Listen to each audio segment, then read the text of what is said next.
آزاد ازل ہے لئی قاف کا سیدہ فاطمہ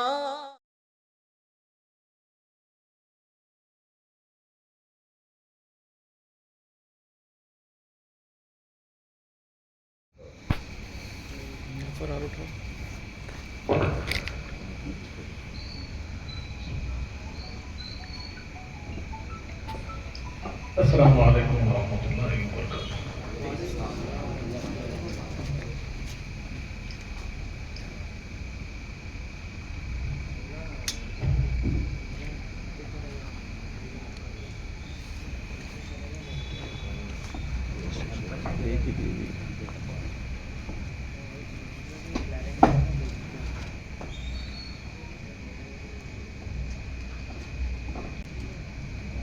نحمده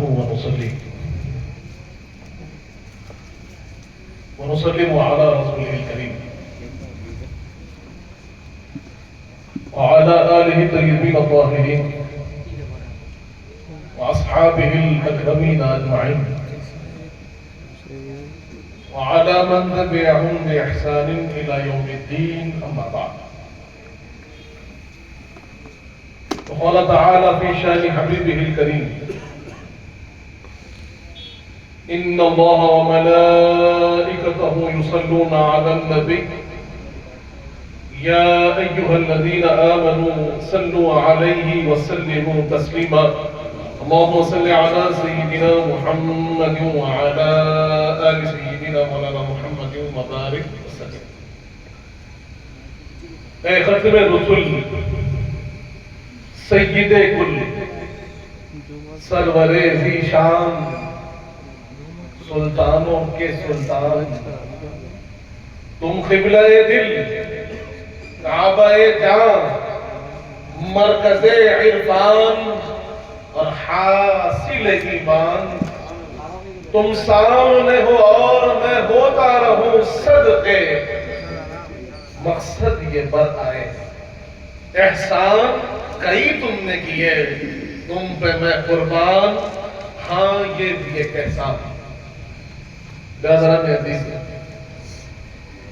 یقیناً جب بھی یہاں حاضر ہوتا ہوں اتنی محبتیں، اتنی شفقتیں حاصل کرتا ہوں کہ جس کا بیان میری طاقت سے باہر ہے.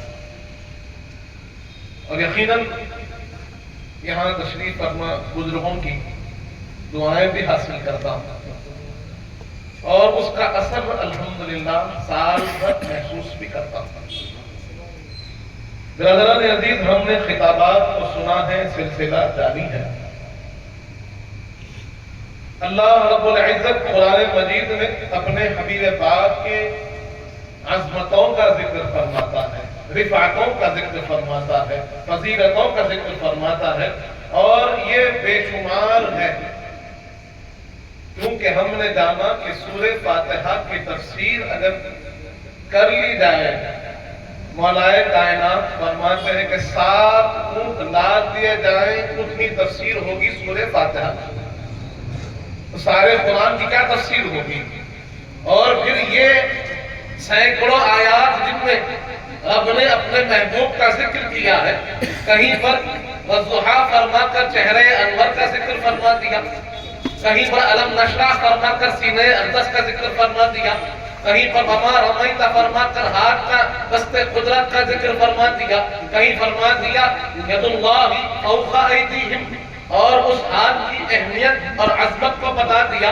ایسے انگنت آیات ہمارے سامنے ہیں جہاں رب العزت اپنے حبیب کبریا کا ذکر کر رہا ہے اور سنا رہا ہے، سمجھا رہا ہے، بتا رہا ہے. ایک طرف قرآن میں حضور پاک کا ذکر ہوتا ہے، دوسری طرف قرآن فرما رہا ہے ہدی للناس، یہ سامان ہدایت ہے. ہدی للمتقین، اس کے ذریعے سے لوگوں کو ہدایت ملتی ہے. حضور پاک کا ذکر فرما کر رب سمجھا رہا ہے. ایک ایک آیت، ایک ایک فضیلت، ایک ایک بلندی و شان کی جو میں بیان کر رہا ہوں وہ صرف عظمت بتانے کے لیے نہیں ہے، تمہاری ہدایت کا سامان بنا کر دے رہا ہے. آیت، ہر ایک فضیلت ہمارے لیے ہدایت ہے۔ برادران عزیز، اللہ رسولوں کا ذکر فرماتا ہے اور فرماتا ہے تِلْكَ الرُّسُلُ فَضَّلْنَا بَعْضَهُمْ عَلَىٰ بَعْضٍ، کہ ہم نے رسولوں پر ایک دوسرے کو فضیلت عطا فرمائی ہے۔ اور ہماری بھی محفلیں ہوتی ہیں، ہم بھی بیٹھ کر گفتگو کرتے ہیں۔ برادران عزیز، یہاں ایک لمحہ فکر بھی ہے اور ایک انداز گفتگو بھی ہے۔ سنن ترمذی کی یہ حدیث موجود ہے، حضرت ابن عباس رضی اللہ عنہما روایت فرماتے ہیں کہ ایک مرتبہ صحابہ کرام حضور کی بارگاہ میں حاضر، حضور پاک کے منتظر، اور اس انتظار میں سب ایک جا جمع ہو کر بیٹھے ہوئے ہیں، آپس میں گفتگو کر رہے ہیں کہ وقت کاٹنا ہے، حضور پاک کا انتظار ہے، حضور پاک تشریف لانے والے ہیں۔ اب گفتگو کیا ہو رہی ہے؟ صحابہ کرام ایک دوسرے سے کہتے ہیں کہ کیا ہی تعجب ہے، کیا تعجب کی بات ہے کہ اللہ نے اپنی مخلوق میں سے خلیل چن لیا۔ اللہ نے حضرت ابراہیم علیہ السلام کو اپنا خلیل بنا لیا۔ خلیل اللہ ہے ان کا لقب۔ خلیل کا مطلب ہوتا ہے دوست۔ جب یہ ایک صحابی نے ارشاد فرمایا تو دوسرے صحابی رسول نے ارشاد فرمایا کہ اس سے بڑا تعجب تو یہ ہے کہ اللہ موسیٰ علیہ السلام سے کلام فرماتا ہے اور موسیٰ علیہ السلام کلیم اللہ کہہ رہا ہے۔ برادران عزیز، دوسرے صحابی رسول نے کہا کہ اس سے بڑا تعجب تو مجھے اس بات پر ہوتا ہے کہ اللہ نے حضرت عیسیٰ کو کلیمۃ اللہ اور روح اللہ کہا۔ پھر صحابی رسول نے کہا کہ کیا آپ لوگوں نے یہ بات نہیں سنی کہ اللہ نے حضرت آدم علیہ السلام کو چنا اور صفی اللہ بنا؟ برادران عزیز، گفتگو یہ ہو رہی ہے، انبیاء علیہ السلام کی فضیلتوں پر بات ہو رہی ہے، ان کی خصوصیات پر گفتگو ہو رہی ہے، تبادلہ خیال ہو رہا ہے، تعجب بھی پیش ہو رہا ہے، اپنی حیرت کا ذکر ہو رہا ہے، اور آپس میں صحابہ اکرام گفتگو کر کر سمجھا رہے ہیں کہ مجلسوں کو سجانا ہے تو انبیاء علیہ السلام کے ذکر سے سجا لو، مجلسوں کو سجانا ہے تو قرآن میں بتائی ہوئی فضیلتوں سے سجا لو، اپنی محفلوں کو رائگاں نہ کرو، اسے بھی اللہ کی بارگاہ میں مقبول بنا لو، اور اس کے لیے اللہ والوں کا ذکر اپنی محفلوں میں کرو۔ برادران عزیز، سرور کائنات کی جلوہ گری ہو چکی تھی، صحابہ اکرام اپنی محفل میں منہمک تھے، ڈوبے ہوئے تھے، حضور کی تشریف آوری کا اندازہ نہ ہوا، سرور کائنات کے تمام کلام کو ملاحظہ فرما رہے تھے، سماعت فرما رہے تھے، اور جب صحابہ اکرام کو احساس ہوا کہ حضور پاک تشریف لا لیے، سرور کائنات نے فرمایا میں نے تمہارے کلام کو سنا، تمہیں تعجب ہوا ابراہیم خلیل اللہ پر، تمہیں تعجب ہوا کہ اللہ نے ابراہیم کو خلیل اللہ چنا، یہ حق ہے، ابراہیم خلیل اللہ ہے علیہ السلام۔ تمہیں تعجب ہوا کہ اللہ نے موسیٰ کو طور پر بلایا اور حضرت موسیٰ سے کلام کیا اور موسیٰ کلیم اللہ ہوئے، اور یہ فضیلت حق ہے۔ حضور پاک فرماتے ہیں تمہیں تعجب ہوا، تم نے حیرت ظاہر کی کہ حضرت عیسیٰ علیہ السلام کو اللہ نے کلیمۃ اللہ بنایا، روح اللہ فرمایا، اور یہ فضیلت حق ہے۔ تمہیں تعجب ہوا کہ اللہ نے حضرت آدم علیہ السلام کو چن لیا، انہیں صفی اللہ بنایا، اور یہ فضیلت حق ہے، لیکن جان لو، آگاہ ہو جاؤ، غور سے سنو، انا حبیب اللہ، میں اللہ کا محبوب ہوں، میں حبیب اللہ ہوں۔ حضور پاک فرماتے ہیں کہ تمہیں تعجب ہوا کلیم اللہ پر، تمہیں تعجب ہوا، تم نے تعجب ظاہر کیا، حیرت ظاہر کی موسیٰ کلیم اللہ پر، ابراہیم خلیل اللہ پر، آدم صفی اللہ پر، عیسیٰ روح اللہ پر، جان لو ان سب کے سردار، ان سب کے زیادہ فضیلت والے حبیب اللہ، اللہ نے مجھے چنا ہے۔ اس کے بعد آگے فرماتے ہیں حشر کا میدان ہوگا، اور ہم جانتے ہیں کہ حشر کے میدان میں اللہ کا جھنڈا ہوگا جسے لوائے حمد کہتے ہیں، اور اس جھنڈے تلے سب جمع ہوں گے، آدم سے لے کر قیامت تک جتنے پیدا ہوں گے سب اسی جھنڈے میں جمع ہوں گے۔ حضور پاک فرماتے ہیں وہ لوائے حمد کا حامل میں ہوں، وہ جھنڈا میرے ہاتھ میں ہوگا، سب میرے جھنڈے تلے جمع ہوں گے۔ حضور پاک آگے فرماتے ہیں انا افضل شافع و مشفع، سب سے پہلے شفاعت کرنے والا میں ہوں، اور سب سے پہلے شفاعت قبول ہونے والی میری ہے۔ حضور پاک آگے ارشاد فرماتے ہیں سب سے پہلے جنت پر دستک دینے والا میں ہوں، اور میری ہی دستک سے جنت کھولی جائے گی، اور سب سے پہلے جنت میں داخل ہونے والا میں ہوں، اور میرے ساتھ میرے امت کے فقراء ہوں گے، مساکین ہوں گے تو میرے ساتھ جنت میں داخل ہوں گے۔ آگے حضور پاک ارشاد فرماتے ہیں کہ لوگوں اللہ نے مجھے سید الاولین والآخرین بنایا، میں پہلے والوں کا بھی سردار ہوں، آنے والوں کا بھی سردار ہوں، اور اس پر کوئی فخر نہیں ہے، اللہ کا یہ فضل ہے جو اللہ نے مجھے عطا کیا۔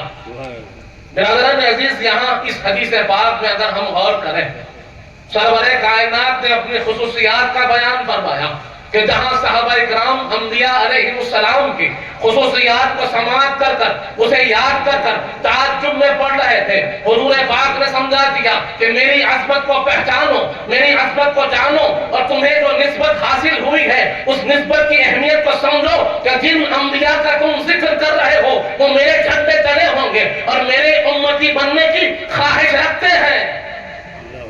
برادران عزیز، حضور پاک فرماتے ہیں کہ شفاعت کرنے والا میں، اور شفاعت کے لیے حضور پاک آگے ارشاد فرماتے ہیں شفاعتی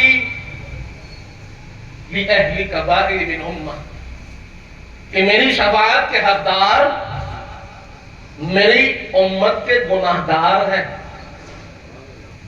اسی حدیث کی تشریح میں ایک اور حدیث پاک ملتی ہے کہ اللہ رب العزت نے حضور پاک کی بارگاہ میں جبرائیل امین کو بھیجا۔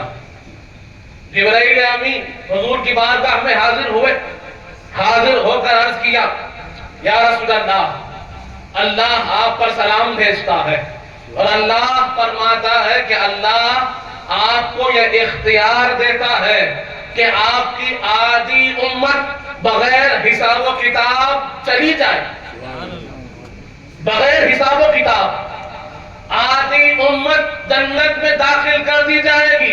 کیا آپ یہ اختیار قبول فرماتے ہیں؟ حضور پاک رحمت للعالمین ہے، فرماتے ہیں میری بعد کی آدھی امت کا کیا ہوگا؟ اگر آدھی امت جنت میں چلی گئی تو بعد والوں کا کیا ہوگا؟ آدھی جو بچ گئی ہے ان کا کیا ہوگا؟ ابراہیل نے کہا کہ ان کا تو حساب ہوگا۔ حضور پاک نے کہا کہ یہ اختیار مجھے نہیں چاہیے۔ اس کے بعد حضرت ابراہیل پھر حاضر ہوئے، عرض کیا اللہ فرماتا ہے کہ 2/3 امت آپ کی جنت میں بغیر حساب و کتاب، بغیر سوال داخل کر دی جائے گی، کیا آپ یہ اختیار کو اپناتے ہیں؟ حضور پاک نے کہا میری بقیہ امت کا کیا ہوگا؟ اس پر حضرت جبرائیل نے عرض کیا اللہ فرماتا ہے اگر یہ اختیار بھی آپ کو قبول نہیں تو کیا آپ شفاعت کا اختیار لینا چاہتے ہیں؟ حضور پاک نے فرمایا ہاں مجھے شفاعت کا اختیار قبول ہے۔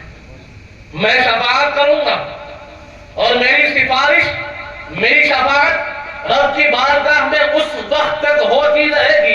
حدیث پاک کا مفہوم ہے، حضور پاک فرماتے ہیں کہ جب تک کہ کسی کے دل میں رائے برابر بھی ایمان ہوگا، اس کے دل میں ایمان کی وہ حرارت محسوس ہوگی، تو میں رب کی بارگاہ میں شفاعت کروں گا اور اس رائے برابر ایمان کے صدقے میں میری شفاعت کا وہ حقدار ہوگا اور میری شفاعت کے صدقے میں وہ جنت کا حقدار ہوگا۔ برادران عزیز، حضور پاک نے 2/3 امت کے اختیار کو چھوڑا اور شفاعت کے اختیار کو اپنا لیا۔ حضور پاک کا یہ اختیار، یہ اپنانا، یہ چناؤ ہمیں سمجھا رہا ہے کہ 2/3 سے زیادہ امت آپ کی شفاعت کے صدقے میں کامیاب ہوگی۔ اور اسی کی فضیلت کو بیان کرتے ہوئے، اسی کی تفسیر بیان کرتے ہوئے حضور پاک فرماتے ہیں کہ میری شفاعت کے حقدار میرے امت کے گناہگار بھی ہوں گے۔ برادران عزیز، شفاعت کا کیا عالم ہے؟ کیسی یہ شفاعت عام ہوگی؟ اگر احادیث کریمہ کو ہم پڑھیں تو معلوم ہوگا کہ ہم جانتے ہیں کہ اللہ گناہگاروں کو ان کی سزا ضرور دے گا۔ ایک وقت ایسا بھی آئے گا کہ جن کی سزائیں مقرر ہو جائیں گی، اور کہ ہم نے احادیث میں سنا ہے کہ کسی کو ٹخنوں تک آگ پکڑ لے گی، کسی کو پنڈلیوں تک پکڑ لے گی، کسی کو تہبند تک، کمر تک، سینے تک، یہاں تک کہ گردن تک آگ میں جلس جائیں گے۔ لیکن جن کے دل میں ایمان ہوگا، رب فرمائے گا اے جہنم، ان کے چہروں کو نہیں جلانا، ان کے چہروں کو نہیں جلانا، ابھی میرے حبیب کی شفاعت باقی ہے اور میرے حبیب انہیں چن چن کے نکالنے والے ہیں۔ اور انہیں کہا گیا تولا خواہ کہ حضور پاک انہیں جہنم سے آزاد کرا کر جنت میں داخل کرائیں۔ برادران عزیز، شفاعت کی کیفیت صحیح بخاری ہمیں سمجھا رہی ہے۔ صحیح بخاری کی یہ حدیث ہمارے سامنے ہے کہ حشر کا میدان، لوگ پریشان، ایک دوسرے سے بالکل نفسی نفسی کے عالم میں ہے، کوئی کسی کو جانتا نہیں، کوئی کسی کو پہچانتا نہیں، ہر کوئی رب کے غضب سے ڈر رہا ہے، حیبت طاری ہے، خوف طاری ہے، اور ساری امتیں مل کر حضرت آدم کے پاس جاتی ہے، عرض کرتی ہے اے آدم، آپ کو صفی اللہ ہے، آپ اللہ کے سامنے ہماری سفارش کر دیجئے۔ حضرت آدم صفی اللہ کہتے ہیں نفسی نفسی اذهبوا الی غیری، آج میرا نفس، تم کسی اور کے پاس چلے جاؤ، تم نوح کے پاس جاؤ، نوح نجی اللہ ہے۔ حضرت نوح کے پاس ساری امتیں جمع ہو جاتی ہے، سب کہتی ہے اے نوح شفاعت کر دیجئے، سفارش کر دیجئے۔ وہ کہتے ہیں نفسی نفسی اذهبوا الی غیری، تم ابراہیم کے پاس چلے جاؤ، حضرت ابراہیم خلیل اللہ کے پاس، سب مل کر جمع ہوتے ہیں، سب وہی معروضہ پیش کرتے ہیں۔ پھر حضرت ابراہیم سے کہتے ہیں نفسی نفسی اذهبوا الی غیری، حضرت موسیٰ کے پاس آتے ہیں، حضرت موسیٰ سے کہتے ہیں اے موسیٰ، آپ تو کلیم اللہ ہے، آپ ہماری شفاعت کر دیجئے۔ وہ کہتے ہیں نفسی نفسی اذهبوا الی غیری، تم عیسیٰ کے پاس چلے جاؤ، حضرت عیسیٰ کے پاس سب جمع ہو کر کہتے ہیں آپ روح اللہ ہے، کلمت اللہ ہے، آپ ہماری شفاعت کر دیجئے۔ وہ کہتے ہیں نفسی نفسی اذهبوا الی غیری، تم حبیب اللہ کے پاس چلے جاؤ، جو حبیب اللہ ہے، حضور پاک کی ذات ہے۔ سب سارے مل کر حضور پاک کی بارگاہ میں حاضر ہوتے ہیں، آ کر عرض کرتے ہیں یا رسول اللہ، ہم آپ سے مدد مانگتے ہیں۔ صحیح بخاری کے الفاظ ہے ہم آپ سے مدد مانگتے ہیں، آپ ہماری شفاعت فرمائیے، رب کے سامنے ہماری سفارش کر دیجئے۔ ہمارا کوئی پرسان حال نہیں، کوئی ایسا نہیں جو ہماری شفاعت کرے، ہمارے لیے کھڑا ہو جائے، ہمارے لیے رب کی بارگاہ میں معروضہ پیش کرے۔ آج کا دن سب نفسی نفسی کے عالم میں ہے، ہم آپ کے پاس آئے ہیں، آپ سے معروضہ پیش کرتے ہیں۔ حضور پاک فرماتے ہیں الیوم، آج کا دن رب نے شفاعت کا حق مجھے دیا ہے، سب سے پہلے شفاعت کرنے والا میں ہوں، اور یقیناً میں تمہاری شفاعت رب کے سامنے کروں گا۔ حضور پاک اپنے رب کے سامنے سجدہ ریز ہوتے ہیں، سجدے میں جا کر ایسی حمد، ایسی ثنا بیان کرتے ہیں کہ وہ پروردگار جو جلال میں تھا اپنے حبیب کی حمد کو سنتا ہے، ثنا کو سنتا ہے، اور فرماتا ہے اے حبیب اپنے چہرے کو اٹھا لیجئے، مانگیے کیا مانگتے ہیں، چاہیے کیا چاہتے کرتے ہیں, حضور پاک فرماتے ہیں امتی امتی امتی امتی, پروردگار یہ ساری امت میرے پاس حاضر ہوئی ہے, میں ان کی شفاعت کرتا ہوں تو میری شفاعت کے ذریعے انہیں معاف فرما دے. حضور پاک کی شفاعت اللہ قبول فرماتا ہے. اللہ فرماتا ہے حبیب وَلَسَوْفَ يُعْتِيكَ رَبُّكَ فَتَرْضَىٰ, آپ کا رب آپ کو اتنا عطا فرمائے گا کہ آپ راضی ہو جائیں گے. جب تک آپ راضی نہیں, آپ کا رب آپ کو دیتا ہی جائے گا, دیتا ہی جائے گا. آپ راضی ہو, آپ کا رب راضی ہے. جس سے آپ راضی, آپ کا رب راضی, جس کی شفاعت آپ کریں رب اس کو معاف فرما دے گا. برادران عزیز, یہ شفاعت ہے. اور ایک اور حدیث پاک آتی ہے, عجیب حدیث ہے. جب ہم اس بات کو سنتے اور پڑھتے ہیں تو تعجب پیدا ہوتا ہے. حضور پاک کی شفاعت کی عمومیت اور اس کی وسعت کا اندازہ لگائیے. حدیث پاک میں آتا ہے جب شفاعت حضور پاک کی شروع ہوگی تو شفاعت کی کیفیت یہ ہوگی کہ حضور پاک جس کی شفاعت فرمائیں گے وہ دوسرے کی شفاعت کرے گا. حضور پاک کی شفاعت کا صدقہ یہ ہوگا کہ رب پروردگار حضور پاک کے جو شفاعت یافتہ ہے ان کی شفاعتوں کو بھی قبول فرمائے گا. اور معاملہ یوں ہی چلتا چلا جائے گا, چلتا چلا جائے گا. شفاعت کی عمومیت کو دیکھ کر, شفاعت کی وسعت کو دیکھ کر, شفاعت کے احاطے کو دیکھ کر, شفاعت کے دائرے کو دیکھ کر حدیث پاک میں آتا ہے ابلیس بھی اپنی گردن اٹھائے گا شاید کہ حضور پاک کی شفاعت مجھے بھی مل جائے, جو ابدی مردود ہے. فخرج انک رجیم, رب نے فرما دیا. جہنم جس کے لیے تیار, رب نے فرما دی. لیکن حضور پاک کی شفاعت دیکھ کر شیطان بھی گردن اٹھا دے گا, یہ رحمت للعالمین ہے, شاید میری بھی شفاعت کر دے. برادران عزیز, یہ حضور پاک کی شفاعت ہے. آج لوگ سوال کرتے ہیں, جاننا چاہیے کہ ہمیں اللہ نے کتنی بڑی نعمت, کتنی بڑی فضیلت دی. حضور پاک کی خاصیات میں حضور پاک فرماتے ہیں کہ اللہ نے مجھے ایسی خاصیتیں دی ہے جو کسی اور کو حاصل نہیں, کسی اور کو وہ حاصل نہیں. حضور پاک فرماتے ہیں اوتیت جوامع الکلم, اللہ نے مجھے جوامع الکلم عطا فرمائے. جوامع الکلم کسے کہتے ہیں کہ حضور پاک ایک جملہ فرما دے اور اس جملے میں سارا مضمون چھپا ہوا. ایک جملہ ایسا حضور پاک عنایت فرما دے کہ اس جملے کو اگر آدمی ڈھونڈتا چلا جائے, غور کرتا چلا جائے, پڑھتا چلا جائے, تحقیق کرتا چلا جائے تو مضامین کے مضامین نکلتے چلے جائیں گے. اور ہم احادیث کریمہ کو دیکھ رہے ہیں, صحیح بخاری کو دیکھیے, صحیح مسلم کو دیکھیے, آپ دیکھیے ترمذی کو, آپ دیکھیے ابن ماجہ کو, آپ دیکھیے مسند امام احمد بن حنبل کو, کہ جتنی کتابیں حدیث کی ہمارے سامنے ہیں اس سے زیادہ کتابیں اس کی شروحات کی ہے. اور آج 1500 برس سے یہ شروحات چل رہی ہے, لوگ شرح پہ شرح کر رہے ہیں, تفسیر پہ تفسیر ہو رہی ہے, تشریح پہ تشریح ہو رہی ہے, لیکن حضور پاک کے کلمات کے معنی ختم نہیں ہوتے. ہر نیا مسئلہ سامنے آتا ہے, اس کی ہدایت ہمیں حدیث پاک میں مل جاتی ہے, اس کے اصول ہمیں حدیث پاک میں مل جاتے ہیں. نئے نئے معاملات ہمارے سامنے ہیں, نئے نئے مسئلے ہمارے سامنے ہیں, لیکن ہدایت کے لیے قرآن بھی موجود ہے, ہدایت کے لیے حدیث بھی موجود ہے, اور آج بھی رہنمائی پاتے چلے جا رہے ہیں. اسی لیے تو حضور پاک نے فرما دیا, رب نے مجھے جوامع الکلم عطا فرمائے ہیں کہ تم میرے کلمات تھوڑے نظر آئیں گے, لیکن جب ڈھونڈتے چلے جاؤ گے, پڑھتے چلے جاؤ گے تو ہر مسئلے کا حل تمہیں میرے کلمات میں مل جائے گا. سبحان اللہ, سبحان اللہ. برادران عزیز, آج ہم دیکھتے ہیں سوشل میڈیا کا زمانہ لوگوں کو زبان دراز کرنے کا جگہ بھی عطا فرماتا ہے.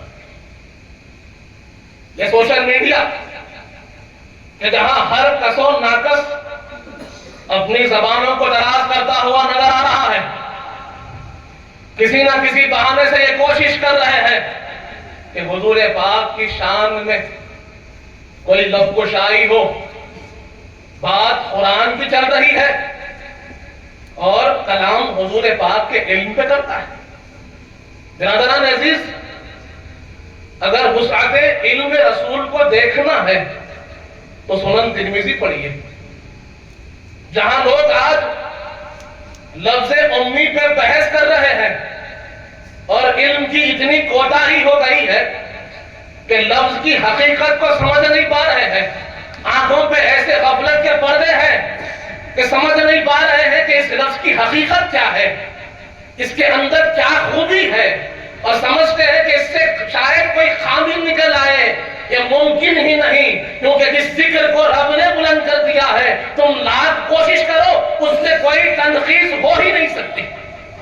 برادران عزیز، حضور پاک کا علم، لوگ کہتے ہیں کہ ہم عالم ہیں، علم پر ناز کرتے ہیں، لیکن فضیلت علم اور حقیقت علم کو جاننا ہے تو پہلے اس حدیث پاک کو سمجھو کہ حضور پاک فرماتے ہیں انا مدینۃ العلم وعلی بابھا، میں علم کا شہر ہوں، علی اس کے دروازے ہیں۔ اب علم کہاں؟ سرور کائنات کے پاس۔ شہر علم کون ہے؟ حضور پاک ہے۔ علم کہاں سے بڑھ رہا ہے؟ حضور پاک کی چوکھٹ سے بڑھ رہا ہے۔ اس علم کے دروازے کون ہیں؟ اس مدینۃ العلم کے دروازے مولا علی ہے، اور جب تک ان سے نسبت قائم نہ ہوگی حقیقت علم حاصل نہ ہوگا، معرفت قرآن حاصل نہ ہوگا، وہ وضاحت جو صاحب قرآن نے کی ہے وہ حاصل نہ ہوگی۔ اسی لیے ہم دیکھتے ہیں کہ جب تک اس ذات مقدس سے تعلق نہ جڑے گا علم اور ہدایت حاصل نہیں ہوگی۔ بظاہر پڑھنے سے ان کی گمراہیاں ظاہر ہوتی ہے اور معلوم ہوتا ہے کہ تعلق مدینۃ العلم سے نہ ہوا، اس لیے علم کی کوتاہی ظاہر ہو رہی ہے، علم کی خوبی ظاہر نہیں ہو رہی ہے۔ حضور پاک کے علم کی وسعت کو دیکھنا چاہتے ہو تو قرآن پڑھو۔ رب فرماتا ہے وَعَلَّمَكَ مَا لَمْ تَكُنْ تَعْلَمُ، اے حبیب جو کچھ آپ نہیں جانتے تھے رب نے آپ کو سکھا دیا۔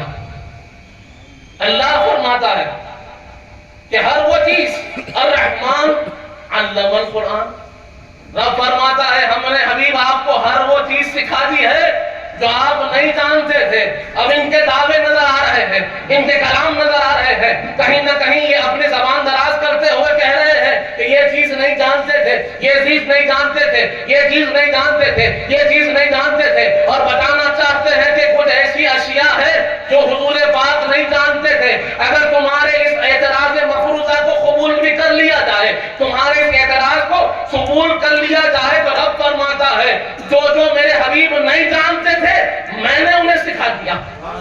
اب بات کس کی مانے؟ تم کہتے ہو کہ حبیب نہیں جانتے ہیں، خدا فرماتا ہے ہم نے سکھا دیا۔ اب رب کے سکھانے کے بعد کوئی چیز باقی رہتی ہے، کوئی چیز ہے جو نہیں آتی ہے، اور یہاں جو ماں آیا ہے ماں مطلق ہے، اس کی تخییر بیان نہیں ہو سکتی۔ قرآن کی خیر یا تو قرآن سے ہوگی یا تو پھر اس کے مقابل کوئی ایسا مشہور ایسی مضبوط دلیل ہو جو نص قطعی ہو تو پھر اس کی خیر ہو سکتی۔ قرآن نے جس کو عام کہا اس کی عمومیت ویسے ہی باقی رہتی ہے۔ اب اس ماں کی وسعت کو دیکھیے، رب نے فرما دیا اے حبیب جو کچھ آپ نہیں جانتے تھے ہم نے سکھا دیا۔ اب رب نے کیا کیا سکھایا ہے وہ بھی دیکھ لیجئے۔ سنن ترمذی کی یہ حدیث موجود ہے، حضرت ابن عباس روایت فرماتے ہیں کہ حضور پاک نے ارشاد فرمایا ایک رات میں خواب اور بیداری کے درمیان تھا، یعنی نیند ابھی مضبوط نہ ہوئی تھی۔ حضور پاک فرماتے ہیں کہ میں نے اپنے رب کو بڑی پیاری صورت میں دیکھا، اللہ کو میں نے بڑی پیاری صورت میں دیکھا۔ میرے رب نے مجھ سے پوچھا اے حبیب کیا آپ جانتے ہیں یہ ملائے اعلیٰ کس بارے میں بحث کرتے ہیں؟ اللہ حضور پاک سے پوچھ رہا ہے اے حبیب کیا آپ جانتے ہیں یہ بڑے بڑے جو فرشتے ہیں، جبرائیل ہے، میکائیل ہے، اسرافیل ہے، اسرائیل ہے، یہ آپس میں بحث کرتے ہیں چند مسائل پر، وہ مسئلہ کیا ہے؟ وہ کون سا مسئلے ہے؟ حضور پاک فرماتے ہیں میں نے رب سے عرض کیا پروردگار میں نہیں جانتا. حضور پاک نے فرمایا کہ میں نے رب سے عرض کیا پروردگار میں نہیں جانتا، مجھے معلوم نہیں کہ یہ فرشتے کس بارے میں بحث کرتے ہیں. جب حضور پاک نے عرض کیا پروردگار میں نہیں جانتا، حضور پاک فرماتے ہیں میرے رب نے اپنے دست قدرت کو میرے دونوں شانوں کے درمیان میں رکھ دیا اور میں نے اس دست قدرت کی ٹھنڈک کو اپنے سینے اقدس میں محسوس کیا. سبحان اللہ سبحان اللہ. اس کے بعد میرے رب نے پوچھا اب بتاؤ میرے حبیب جانتے ہو کہ نہیں جانتے ہو؟ جانتے ہو کہ نہیں جانتے ہو؟ حضور پاک نے فرمایا پروردگار میں جانتا ہوں، آپ نے عطا فرما دیا ہے، اب میں جانتا ہوں. اور اس کے بعد حضور پاک فرماتے ہیں رب نے مجھے مشرق و مغرب کا علم عطا فرمایا ہے، زمین و آسمان کا علم عطا فرمایا. سبحان اللہ یا رسول اللہ. برادران عزیز جیسے میں نے عرض کیا نا کہ وہ آیت کریمہ میں رب نے فرمایا ہم نے ہمارے محبوب کو سکھا دیا ہے. کتنا سکھایا؟ حدیث پاک بتا رہی ہے، حضور پاک سمجھا رہے ہیں. مشرق و مغرب کا علم اللہ نے عطا فرما دیا، زمین و آسمان کا علم اللہ نے عطا فرما دیا. اور کہنے والے سے یہ پوچھنا ہے، حضور پاک فرماتے ہیں رب نے عطا کر دیا، رب فرما رہا ہے ہم نے دے دیا، اب تجھے کہاں پر کمی نظر آتی ہے؟ وہ کوتاہی سرور کائنات کی علم کی نہیں، تیرے نصیب کی ہے، تیرے نگاہوں کی ہے. وہ پردہ تیری آنکھوں پہ پڑا ہے، تیرے دل پر اللہ نے مہر لگا دی ہے. اس لیے تو حضور پاک کی رفعت شان کو دیکھ نہیں پا رہا ہے، محسوس نہیں کر پا رہا ہے. اگر تیرے آنکھوں میں وہ اجالا ہوتا، دل میں وہ نور ہوتا، وہ یقیناً سمجھ میں آ جاتا، یہ حدیث تیرے نگاہوں میں آ جاتی، صحیح بخاری تیرے سامنے کھل کر سامنے آ جاتی اور تجھے معلوم ہو جاتا حضور پاک کے علم کی وسعت کیا ہے. کیا ہم نے صحیح بخاری نہیں پڑھا؟ امام بخاری ایک سارا باب باندھتے ہیں علامات قیامت کا، جس کے اندر حضور پاک بیان فرماتے ہیں کہ مخلوق کی ابتدا کیسے ہوئی، کہاں سے ہوئی. حضرت عمر فاروق اس کی روایت فرماتے ہیں. آپ فرماتے ہیں کہ ایک روز حضور پاک صلی اللہ علیہ وآلہ وسلم ہمارے درمیان میں جلوہ فرما ہوئے اور منبر پاک پر تشریف رکھ کر حضور پاک نے علامات قیامت اور مخلوق کی ابتدا بیان فرمانا شروع کی کہ مخلوق کیسے پیدا ہوئی، قلم کیسے پیدا ہوا، لوح کیسے پیدا ہوئی، جنتیں کیسے بنی، دوزخیں کیسے بنی، حضرت آدم علیہ السلام کی خلقت کا کیا معاملہ تھا، کیسے اللہ نے آدم علیہ السلام کو زمین پر بھیجا. سارے معاملات کو حضور پاک بیان فرمانے لگے منبر شریف سے. حضرت عمر فاروق کہتے ہیں ظہر کا وقت تھا، ظہر سے عصر ہو گئی، بات ختم نہیں ہوئی. عصر کی نماز پڑھ کر حضور پاک پھر دعویٰ فرما ہوئے، پھر بیان شروع فرمایا. عصر سے مغرب ہو گئی، بات ختم نہ ہوئی. اس کے بعد مغرب کی نماز ہوئی، مغرب کی نماز کے بعد حضور پاک نے پھر بیان شروع کیا. عشاء کی نماز ہو گئی، بات ختم نہ ہوئی، یہاں تک کہ حضور پاک نے اب لوگ جو جنت میں جانے والے ہیں ان کا بھی ذکر فرما دیا، تو دوزخ میں جانے والے ہیں ان کا بھی ذکر فرما دیا. اس سارے مسائل کو اتنی تفصیل سے بیان کیا. حضرت عمر فاروق فرماتے ہیں ہم میں کوئی ایسا نہ تھا تو سب کچھ یاد کیا. حفظہ من حفظہ، نسیہ من نسیہ، اتنی کثرت سے بیان کیا کہ جو یاد کرنا تھا یاد ہو گیا، جو بھولنا تھا بھول گئے. اب مخلوق کی ابتدا سے لے کر جنتیوں کے جنت پہ جانے تک، دوزخیوں کے دوزخ میں جانے تک حضور پاک نے سب بتا دیا. اب بچا کیا؟ بچا کیا کہ تجھے نظر نہیں آیا؟ برادران عزیز تو ہمیں جاننا چاہیے حضور پاک کی وسعت علم کیا ہے. مدینۃ العلم فرمایا ہے تو اس شہر میں کون سا علم اللہ نے جمع کر دیا. برادران عزیز حضور پاک فرماتے ہیں اسی لیے کہ مجھے اللہ نے جوامع الکلم عطا فرمائے. آگے ارشاد ہوا، سرور کائنات بیان کرتے ہیں کہ رب نے مجھے ایک اور فضیلت دی ہے کہ میں لوگوں کے لیے کافتن آیا ہوں، میں آیا ہوں ساری مخلوق کے لیے۔ دیگر انبیاء جب آئے تو کسی ایک قوم کے لیے آئے، کسی ایک حصے کے لیے آئے، کسی ایک خطے کے لیے آئے، لیکن حضور پاک تشریف لائے تو سارے عالمین کے لیے آئے۔ حضور پاک کا پاک پیغام آفاقی ہے، قرآن آفاقی ہے۔ حضور پاک عرب کے لیے بھی نبی ہے، رسول ہے، عجم کے لیے بھی نبی ہے، رسول ہے۔ آپ کے آنے کے بعد نہ کسی کا پیغام چلا ہے، نہ کسی کی نبوت چلی ہے، نہ کسی کی رسالت چلی ہے۔ سارے معاملات حضور پاک پر آ کر جمع ہو گئے۔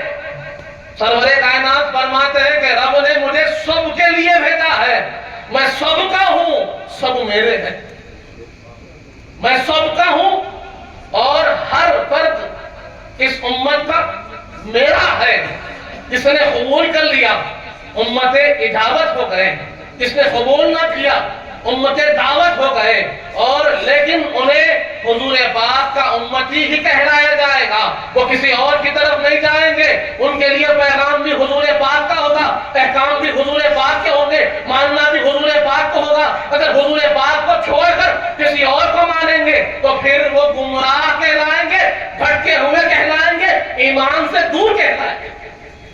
یہ بات کو سمجھنا ہوگا کہ پیغام صرف حضور پاک کا ہے۔ آج رسالت کسی کی ہے تو سرور کائنات کی ہے، نبوت بھی انہی کی ہے، رسالت بھی انہی کی ہے۔ تیسری چیز حضور پاک نے فرمائی، اللہ نے مجھے رعب سے عطا فرمایا، اللہ نے مجھے رعب دیا کہ جو مجھے دیکھتا ہے مرعوب ہو جاتا ہے، میرے سامنے کلام نہیں کر سکتا۔ اس کی ہم کو سینکڑوں روایات ملیں گے، جس میں سے ایک مشہور روایت آپ کے سامنے رکھوں تو متفق علیہ حدیث ہے، صحیح بخاری صحیح مسلم دونوں میں یہ حدیث موجود ہے۔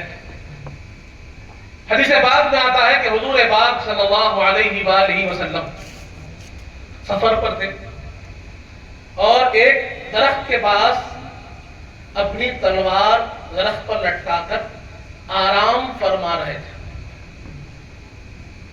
ایک غیر نے دیکھا کہ سرور کائنات آرام فرما رہے ہیں اور تلوار لٹکی ہوئی ہے۔ موقع پا کر اس نے حضور پاک کی تلوار کو اپنے ہاتھ میں لے لیا۔ سرور کائنات بیدار ہوئے تو حضور پاک کے سامنے تلوار بے نیام کر کھڑا ہو گیا اور پوچھنے لگا، میں یمنعک منی، آپ کو کون بچائے گا مجھ سے؟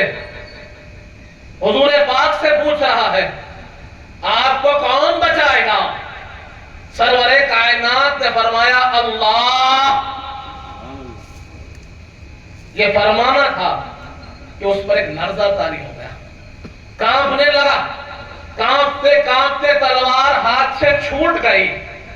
حضور پاک نے تلوار کو اٹھایا اور پوچھا، میں یمنعک منی، اب تجھے مجھ سے کون بچائے گا؟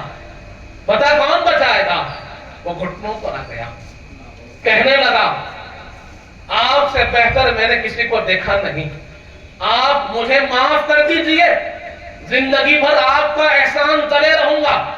حضور پاک نے فرمایا، کیا تم مجھ پر ایمان لائے گا؟ اللہ کی وحدانیت کا اقرار کرے گا؟ اس نے کہا، یہ تو نہیں ہو سکتا ہے، لیکن یہ وعدہ کرتا ہوں کہ آپ کے خلاف کبھی کھڑا نہیں ہوگا، اب آپ کے راستے میں کبھی نہیں آؤں گا، میں یہاں سے چلا جاؤں گا تو کبھی آپ کے اس کام میں آڑ نہیں بنوں گا۔ حضور پاک نے کہا، جا، میں نے تجھے معاف کیا۔ سرور کائنات جب اس کو چھوڑ دیے، اپنی قوم کے پاس گیا اور کہنے لگا، میں نے دنیا کے سب سے زیادہ رحم کرنے والی شخصیت سے آج ملاقات کی ہے۔ برادران عزیز، رعب بھی ہے، رحمت للعالمین بھی ہے۔ ایک طرف نگاہ پڑی رعب سے تو تھرا اٹھا، جب رحمت کا احساس ہوا تو کہنے لگا کہ ان سے زیادہ رحمت والا، رحم کرنے والا میں نے کسی کو نہیں پایا۔ برادران عزیز، اسی طرح ہم دیکھتے ہیں کہ ابو جہل کے واقعات بھی ہمارے سامنے ہیں۔ ابو لہب کا واقعہ بھی ہمارے سامنے ہے. ہم نے حضرت عمر فاروق کا واقعہ بھی سنا کہ جب حضور پاک کی نگاہ پڑتی کانپ اٹھتے, تھرا جاتے. کبھی کہہ اٹھتے کہ میں نے آگ کو دیکھا ہے دہکتے ہوئے, کبھی کہہ اٹھتے میں نے شیروں کو دیکھا ہے, لیکن حضور پاک کی طرف آگے بڑھے تو وہ کاٹ کھائیں گے. برادران عزیز, اللہ نے حضور پاک کو رعب عطا فرمایا. اس کے بعد حضور پاک خاصیت بیان فرماتے ہیں کہ رب نے مجھے اور میری امت کو ایک ایسی خصوصیت عطا فرمائی جو پہلے کسی کو نہ تھی, کہ رب نے ساری زمین کو ہمارے لیے مسجد بنا دیا, زمین کو ہمارے لیے پاک بنا دیا, کہ اب میری امتی کو جہاں نماز کا وقت پالے وہی نماز پڑھ سکتا ہے. جگہ پاک ہے, اب اسے مسجد میں جا کر ہی نماز پڑھنا ضروری نہیں. فضیلت اپنی جگہ ہے, مقام اپنی جگہ ہے, جو رتبہ اور جزا ہے وہ اپنی جگہ ہے, لیکن جواز تو پہلے کسی امت کو حاصل نہ تھا کہ فلاں جگہ پر جا کر ہی کرو گے تو عبادت ہوگی. رب نے آسان کر دیا, جہاں نماز کا وقت ہو اگر مسجد کو جانا میسر نہیں, بیمار ہو, کمزور ہو, ناتواں ہو, اگر کہیں پھنسے ہوئے ہو اور نماز کا وقت آ جائے تو نماز پڑھنا ضروری ہے. رب نے آسانی دے دی ہے کہ جہاں وقت مل جائے وہیں پر تم نماز پڑھ سکتے ہو. اس کے بعد حضور پاک فرماتے ہیں رب نے مجھے یہ خاصہ عطا فرمایا ہے کہ میں خاتم الانبیاء ہوں. میں خاتم الانبیاء ہوں, نبوت مجھ پر ختم ہو گئی ہے, اب میرے بعد کوئی نبی نہیں ہوگے. حضور پاک ارشاد فرماتے ہیں, صحیح بخاری میں حدیث موجود ہے, تبوک کا واقعہ, جنگ تبوک, حضور پاک لشکر کو تیار فرما رہے ہیں, اور جب لشکر تیار ہو گیا تو مولا علی کو بلایا اور فرمایا اے علی, میں تمہیں مدینے کا ذمہ دار بناتا ہوں, تم میرے ساتھ جنگ میں نہیں چل رہے ہو, یہاں مدینے میں ذمہ دار ہو, اور یہاں تمہیں میں اپنی جگہ مقرر کر کر جا رہا ہوں. مولا علی مشکل کشا حضور پاک کے آگے پیچھے دائیں بائیں کٹنے کا وعدہ کرنے والے, 60 برس کی عمر میں جنہوں نے وعدہ کیا تھا میرے آقا آپ کے آگے میں کٹوں گا, پیچھے میں کٹوں گا, دائیں میں رہوں گا, بائیں میں رہوں گا, کوئی خطرہ آ جائے اسے علی سے پہلے ملاقات کرنی ہوگی. اور وہ وعدہ کیسا نبھایا, بدر کو ہم نے دیکھا ہے, احد کو ہم نے دیکھا ہے, خیبر کو ہم نے دیکھا ہے, خندق کو ہم نے دیکھا ہے, ہر ایک معرکے میں مولا علی مشکل کشا نے اپنے وعدے کو نبھایا ہے. اب تبوک کے موقع پر جب حضور پاک نے فرمایا کہ علی تمہیں جنگ میں ساتھ نہیں چلنا ہے, تو مولا علی مشکل کشا اشکبار ہو گئے, حضور کے قدموں پہ گر پڑے, عرض گزار ہوئے یا رسول اللہ کیا مجھ سے کوئی خطا ہو گئی, کوئی لفظش, کہ آپ مجھ کو چھوڑ کر جا رہے ہیں, عورتوں اور بچوں پر ضامن بنا رہے ہیں, یہ کیسے ممکن ہے کہ علی زندہ ہو اور آپ جنگ میں تنہا چلے گئے. حضور پاک نے فرمایا اے علی, کیا تم اس بات پر راضی نہیں کہ جیسے حضرت موسیٰ کے پاس ہارون تھے میرے پاس علی تم ہو, جیسے حضرت موسیٰ کے پاس حضرت ہارون تھے ویسے ہی علی تم میرے پاس ہو, لیکن یہ بات جان لو کہ میرے بعد کوئی نبی نہیں ہوگا, نبوت ختم ہو چکی ہے, رسالت ختم ہو چکی ہے, لیکن تمہارا مقام میرے پاس ویسے ہی ہے جیسے موسیٰ کے پاس ہارون کا مقام ہے. برادران عزیز, آج ہم دیکھ رہے ہیں اس پرآشوب دور میں ہم سن رہے ہیں کہ لوگ اٹھ رہے ہیں, کوئی کہتا ہے کہ میں مہدی ہوں, کوئی کہتا ہے کہ میں عیسیٰ ہوں, کوئی کہتا ہے کہ میں نبی ہوں. نعوذ باللہ, چاہے وہ قادیانی ہو, گوہر شاہی ہو, یا پھر شکیل بن حنیف ہو, کسی بھی نام سے یہ چہرہ تمہارے سامنے آئے, جان لو کہ جب علی مرتضیٰ کو نبوت نہ ملی تو کسی اور کو نبوت نہیں مل سکتی. جب حضور پاک نے مولا علی کو فرما دیا کہ علی تم میرے پاس ہارون کا مقام رکھتے ہو لیکن میرے بعد نبی نہیں ہے, اس لیے میں تمہیں نبوت نہیں دیتا, کیونکہ میں خاتم الانبیاء ہوں۔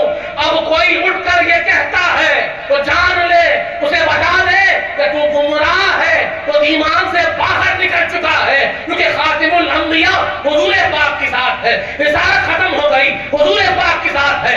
اب جو بھی آئیں گے حضور پاک کے غلام بن کر آئیں گے، کوئی حضور پاک کے بعد نبی نہ ہوگا۔ حضرت عیسیٰ بھی آئیں گے تو حضور پاک کے امتی ہوں گے، حضرت مہدی بھی آئیں گے تو حضور پاک کے امتی ہوں گے، اور جتنے گزریں گے سب حضور پاک کے امتی ہوں گے۔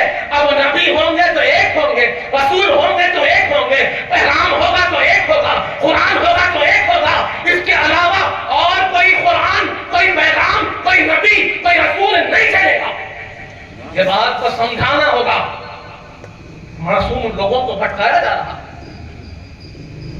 باتوں میں فضیلتوں کی لوگوں کو لپیٹا جا رہا ہے، اس کے بعد فضیلتوں کے ساتھ کسی اور کی فضیلت کو ملا دیا جا رہا ہے۔ برادران عزیز، ختم نبوت یہ عقیدہ ایمان کا ہے۔ اگر اس عقیدے میں کہیں پر کوئی بگاڑ آئے گا تو آدمی ایمان سے خارج ہو جائے گا۔ اسی لیے جان لو کہ وہ بڑے بڑے جو گزرے ہیں، جب اور نبی نہ بنے تو کوئی اور نبی نہیں بن سکتا۔ جب نبی ہے تو رسول پاک، نبی پاک ایک ہی ہے، حضور پاک صلی اللہ علیہ وسلم کے ساتھ۔ اسی لیے حضور پاک نے فرما دیا میں خاتم الانبیاء ہوں، رسالت مجھ پر ختم ہو چکی ہے، اب سارے آئیں گے تو حضور پاک کے غلام اور امتی بن کر آئیں گے۔ برادران عزیز، زیادہ تفصیل سے نہ کہتے ہوئے اپنی بات کو یہیں ختم کرو۔ وما علینا آپ کا محتاج کرم ہے، نسبت کی قسم ہے، نسبت کی قسم ہے۔